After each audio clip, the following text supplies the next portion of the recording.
In my previous lesson, I talked about lists, and you knew about order lists and unordered lists. And I want you to know that you can have a definition for the list items, and the definition list you'll be able to customize to get a particular type. It depends on how creative you are and how far you have been able to research into list items.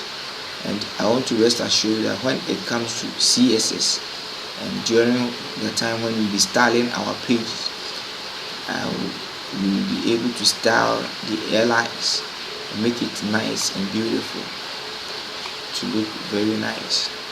And I want you to know that it is this same technique we'll be using to do our navigation bars on the top of our page.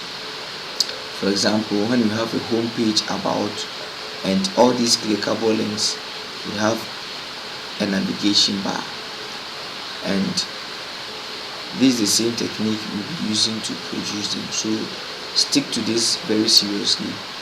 And right about now I want to talk about forms. So I'm going to change the H1 to forms. I'll change the title to forms. I'll save this. Now we are doing forms.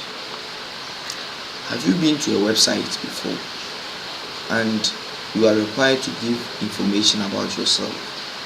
You are required to give accounts or anything which is not going to remain with you. You are going to have a clickable button which is going to submit your form. And what kind of information or what type of information were you required of? And for example, you visit a website which requires you to give your name, your email address, and your residential address, your telephone number, and you have a field which gives you the ability to type all these things, and afterwards you are done with it. You just submit your form. This topic is going to get us the same format which was used in development of such sites we've been visiting frequently. And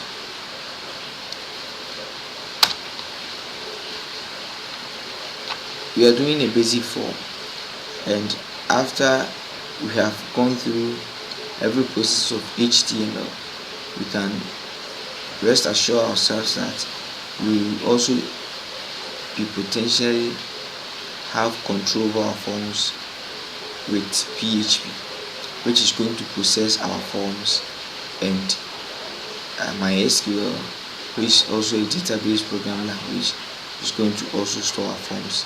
And we use CSS as well to start our page, but for now we are not doing PHP or any MySQL. Let's just learn about forms. Now, when you have been to a website which requires you to give your name, this is a simple technique. You input your name. It's just about typing your name, and the system receives your name. So in the process of doing that, it is known as inputting, or you are just giving information in an input field. So if you want to have a field which requires your name, you just have input tag. Yes, just have input tag, INPUT inside your brackets, and then you have input. So you can see how simple it is to have a field which requires you to give. So I type my name Isaac inside this field.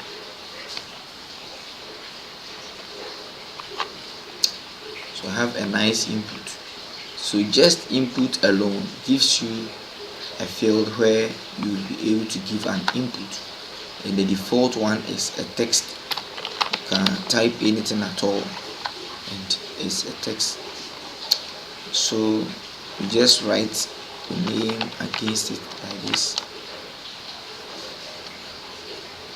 and this name is an information to tell you, the user, what particular requirement it is that this input wants to take from you, or what the site owner requires of you to give.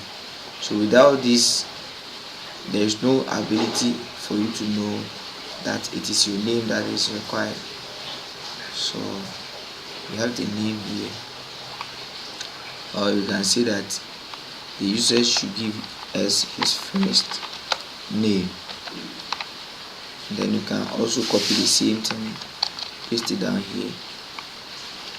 Then you require last name or other names.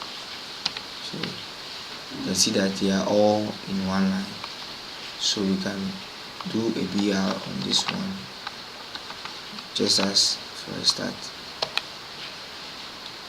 So we have first name. Okay, we can also do 2 BRs. As time progresses, we know the dynamic ways of doing our list items. We have 2 BRs. Now we can also be required to give a password. When we are required to give a password, and then we can also have another input for password like this. Use copy the same thing, paste it down here, and I have a field for password. So now I can type my name, my last name, now, and my password, which is pass. Now wait a minute, you can see that our password is not supposed to have our password field revealed our password to us. It should be probably a hashed password or a hidden password, which is not revealed this way. So this brings about the input type. What type of input do we want? There are different kinds of input, and they all are revealed, or they all are just by these tags input. They are there and they happen with just these tags input, but the difference you can make is just to give them a type. So you can say that this input should have a type, which is text, and since this one will also require a text, we can give it the same type. Copy the same thing, paste it down, text. And now this type, we don't need an ordinary text, we need a password. So the type alone converts the text form to a password. So reload your browser. Now let's type this and that, and now my password is no more a text but a password in the type field against the input. So this input has a type. It is input as ordinary as any other input should be, but for now we need a particular type of input, and the type should not be a text, and the default is a text. So without the type, the input alone gives you a text. Now that we need a type, we give it a password. Now let's have another input type.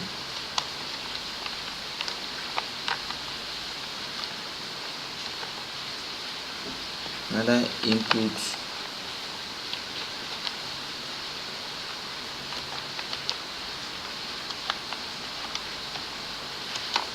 type, which says a button. Let me see below, and we have a button. Now let me do submit, meaning we want to have a submit button, and see it gives you a submit button. So it's very simple to do. So this is also an